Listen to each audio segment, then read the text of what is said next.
Nouvelle édition du journal, bienvenue à tous et merci d'être avec nous sur Télé 50. On commence avec la première Troïka stratégique de l'année 2016. Il a été question de faire le point sur la situation économique depuis le début de l'année 2014 jusqu'à aujourd'hui. Le ministre des Finances qui a fait le point, le compte rendu a indiqué qu'en dépit d'une situation économique internationale morose, la République démocratique du Congo dispose d'un certain nombre d'atouts pour lesquels toute une série de réformes seront engagées au cours de cette année même pour maintenir la résilience de l'économie congolaise et contenir les effets négatifs de cette morosité. Regardez.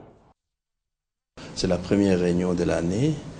C'est que non seulement on a eu à faire le point de la situation au niveau depuis le début de l'année 2014 jusqu'à la fin, mais aussi on a eu à passer en revue les perspectives pour l'année 2016.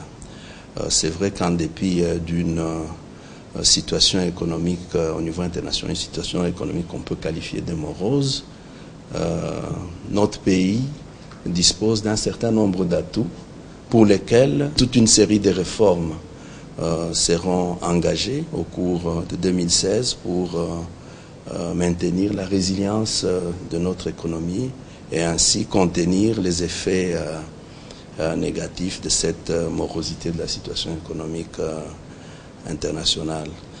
Au cours des prochaines réunions, nous aurons certainement à vous éclairer sur l'ensemble des réformes qui seront prises et à faire en sorte que notre économie puisse, autant que les économies de certains pays africains, puissent maintenir la tendance de croissance qu'on a vécue depuis un certain nombre d'années. Parlons à présent agriculture avec ce baptême d'une nouvelle variété de maïs dénommée Joseph Kabila Kabange 981. C'est Jean-Marie Kassamba, coordonnateur de la Révolution de la modernité, qui a consacré cette nouvelle sémence, une réalisation issue de recherches entre la réserve stratégique générale de la présidence de la République et la République populaire de Chine. Est prêt à être De visu, ce n'est qu'un maïs. Mais si l'on s'en tient à ses composantes, c'est bien plus qu'un maïs. Son nom, Joseph Kabila Kabange 981, fruit d'une synergie scientifique sino-congolaise que Jean-Marie Kassamba, coordonnateur de la visibilité de la révolution de la modernité, a baptisé au nom du chef de l'État. Joseph Kabila Kabange. Et nous sommes venus ici pour baptiser cette variété qui a réussi sur notre sol et qui va permettre désormais de lutter contre le manque des semences, le manque de maïs. Ça va pouvoir approvisionner l'ensemble de nos provinces.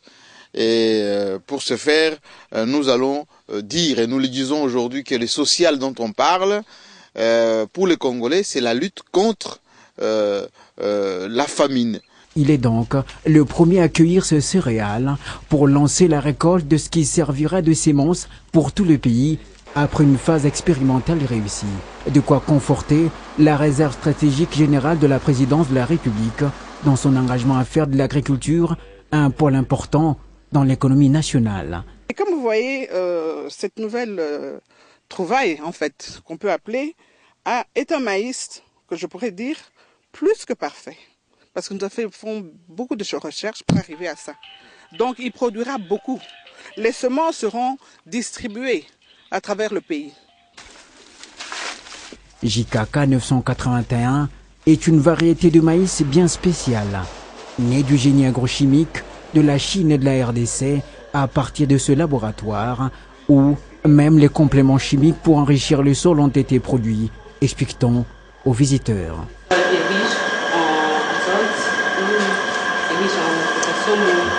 Mais c'est l'ingénieur en chef qui nous dira tout. Pichu Makwala fait partie des Congolais qui sont régulièrement envoyés en formation en Chine par la réserve stratégique. Sa période de floraison, depuis le semis jusqu'à la floraison, a un cycle de 56 jours. Son cycle végétatif, c'est-à-dire du semis jusqu'à la récolte, va de 116 jours. Ce qui diffère un peu des autres maïs qui et long de leur cycle font 130 jours. Pendant sa visite, Jean-Marie Kassamba a aussi découvert des arachides dont les semences proviennent de Ngandajika, de la Chine, de l'Inde et de la Zambie. Mais aussi du sorgho adapté avec succès au sol quinois. Le projet engage provisoirement 25 agents qui visiblement prennent plaisir à leur travail. C'est cette nouvelle variété de maïs qui sera désormais exploitée dans toute la République démocratique du Congo. Et même si les recherches coordonnées par la Réserve stratégique générale n'ont pas encore tout livré, JKK 981 et d'autres produits de ce site sont déjà bons à la consommation. 20 ans après, la République démocratique du Congo se souvient de ces 237 personnes tuées par un Antonov sur le marché type K. Cet accident est resté gravé dans la mémoire, dans l'histoire, comme la pire catastrophe aérienne du continent africain. L'Antonov s'est écrasé en bout de piste au décollage de l'aéroport de Ndolo sur le marché de Barumbu. Le surpoids de l'avion avait été évoqué comme la raison principale de l'accident. Une délégation du gouvernement central conduite par la ministre des Affaires sociales Adèle Debalessé s'est rendue cette semaine dans la province du Mai-Ndombe pour assister les victimes du naufrage survenu le 18 décembre dernier sur le lac Mai-Ndombe. Cet incident avait causé 18 morts et 43 blessés. Les détails avec Fabien Lumbala. S'enquérir de la situation sur le terrain et évaluer les demandes afin de faire parvenir l'aide de l'exécutif national, c'est au fait l'objectif de la mission de la délégation de Kinshasa. Accompagné de l'autorité des lieux, les commissaires spéciaux Jean-Tini Ngobila, la ministre des Affaires sociales, en a profité pour conscientiser la foule sur le danger que représente le trafic sur le lac Mai-Ndombe, surtout à bord des embarcations de fortune. Mieux vaut prévenir que guérir, dit-on. L'autorité de cette province tient à remettre de l'ordre dans les postes portuaires de l'ancien district du Mai-Ndombe.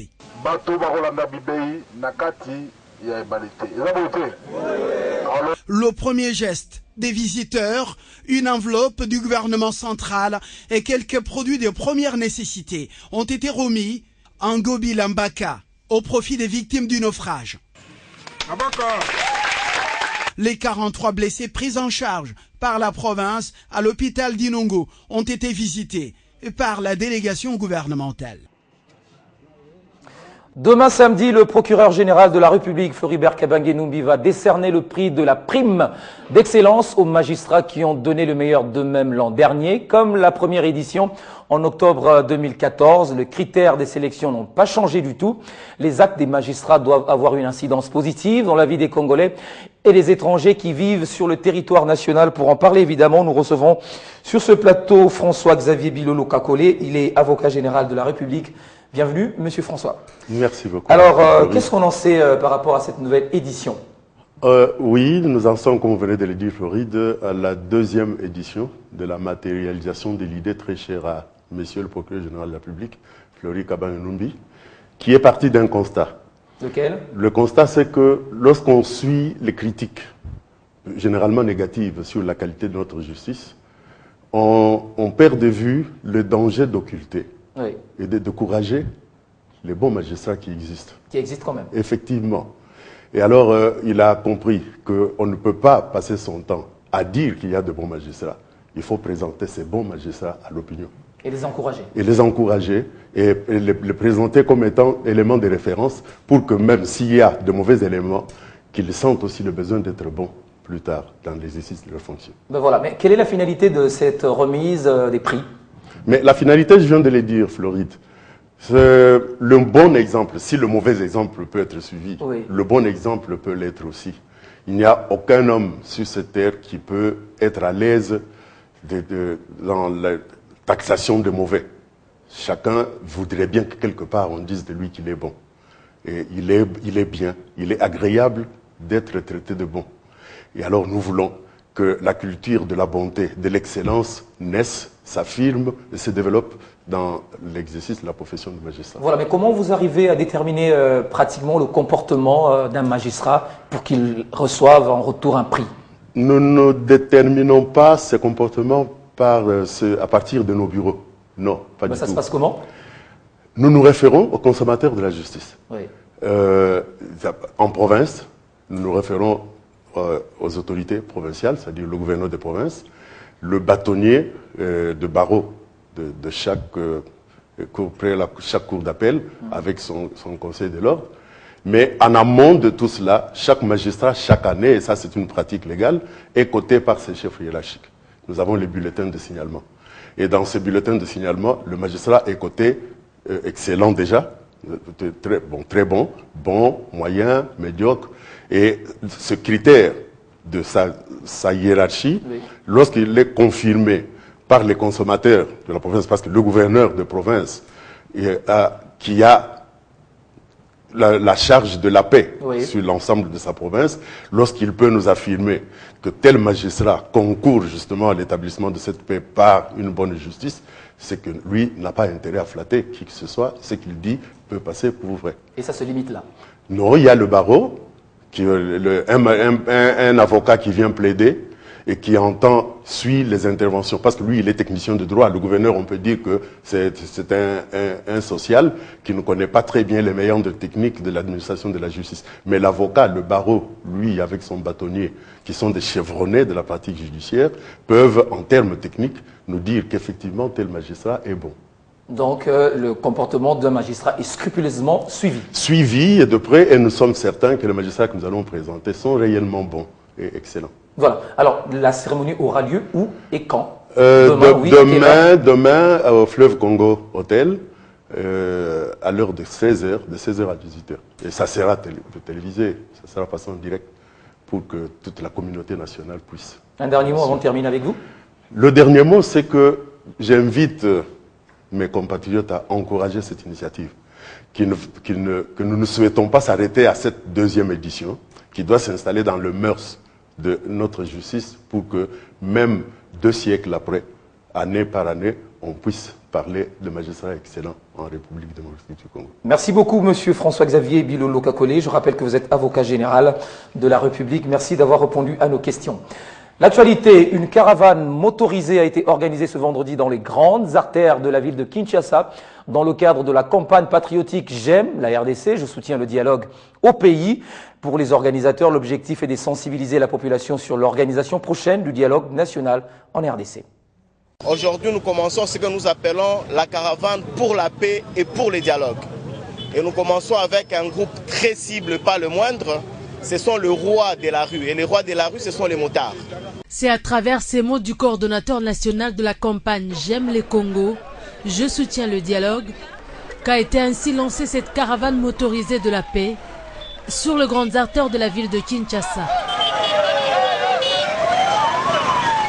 La caravane est partie de la commune de Lemba, en passant par les communes de Limete, Kalamou, Ngiringiri, Bandalungwa Lingwala, jusqu'à son point de chute, au rond-point des Huileries. Nous sommes dit, nous lançons notre caravane motorisée dans la rue avec les motards en allant dans le coin chaud de la capitale. Et partout où nous sommes passés, nous avons laissé des messages de sensibilisation pour la paix, pour le dialogue dans notre pays. Parce que comme vous le savez, la paix rime avec le développement, la paix rime avec la démocratie et la paix rime avec les élections.